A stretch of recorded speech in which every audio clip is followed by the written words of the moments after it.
All right, y'all back with the crazy little Cajun named Squirrel. The Fusion project is kind of on hold for a minute. The transmission we received to go into that car to replace the bad one, well, it happened to be bad too, so we got to put that little project on hold for a minute. But today, we're gonna go into a Jaguar XKR. And this is a beast that I very seldom see. Jaguars are not something that I see often at all. It's actually it's a rarity for me to see something this high end. But they ain't nothing I can't get through and work through. And today's project, getting into this, we got to identify an oil leak, which I'm pretty certain it's the front crank pulley that's leaking on this thing.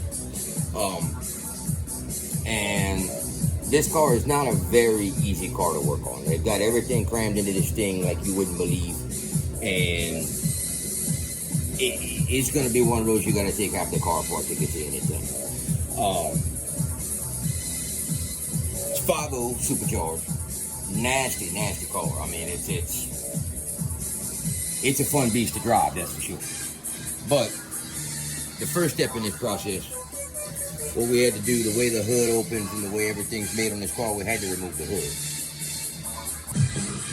This is a car where the hood opens from the back forward. It doesn't open from the front of the car toward the windshield.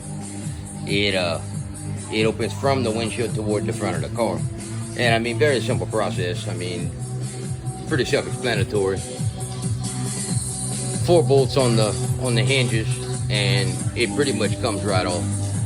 And then anytime you remove a body panel, you want to put a couple of marks where your bolts were and everything. That way you don't fight aligning the hood back when you're putting it back on. Now, one of the things that I have a constant battle with is these stupid little fasteners right here.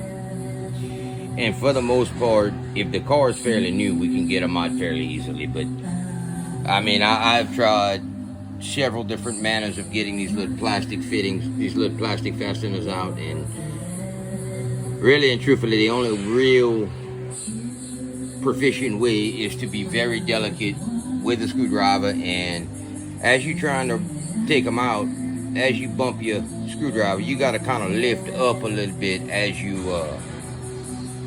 loosen it. Otherwise, you just strip them out and they'll fight to get out.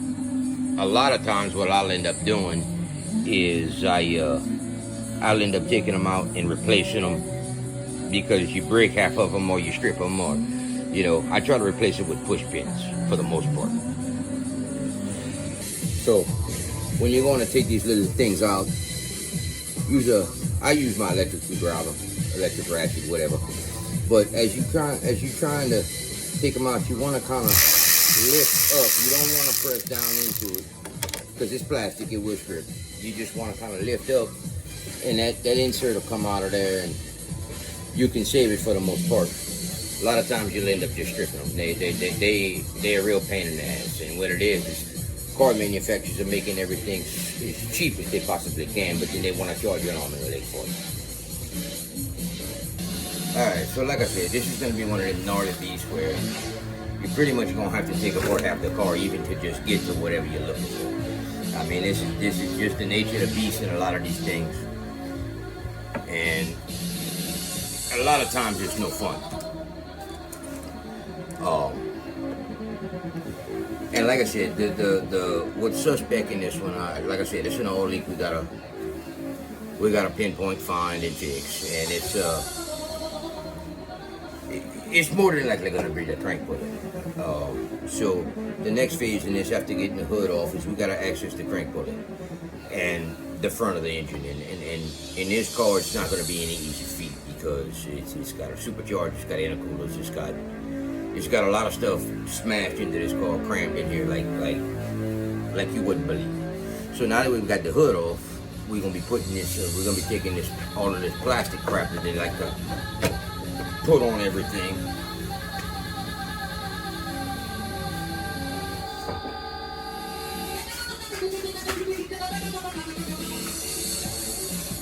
there's a lot of guys out there that will say all of this plastic serves a purpose.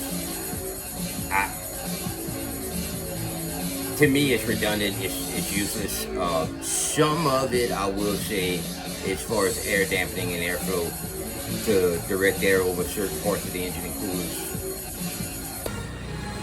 So like I said, a lot of that plastic is redundant. For me, a lot of it really don't serve much of a purpose because it's just covering a whole bunch of stuff. Now, like I said, some of it is there for airflow and keep certain parts of the engine cool in a cooler, whatnot, whatever. You know, some of it needs to be there. But these cars have got 5 layers of plastic on the bottom of them, make an oil change take 2.5 hours instead of, 20 minutes. It's a little ridiculous. But in this Jaguar, and getting down to everything, we've got all the plastics off. And right now, the crank pulley is way down in there. And it's pretty much the deepest pulley in there.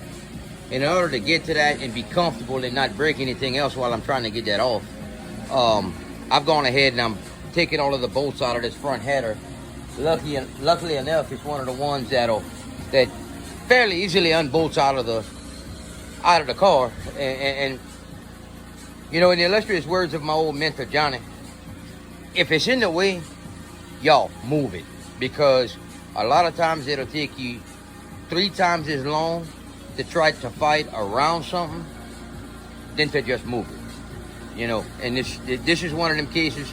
It was way too easy to take this header out, and once I get the header removed, I'm gonna go ahead and remove the fan assembly, because when I'm pulling this pulley, I don't want to be up against that plastic fan and break it, because now they want to make everything out of plastic, so it's cheap, and the second you bump it, it's gonna break something. So I'm gonna go ahead and take all of that out, and at that point we should be able to get to the crank pulley fairly easily.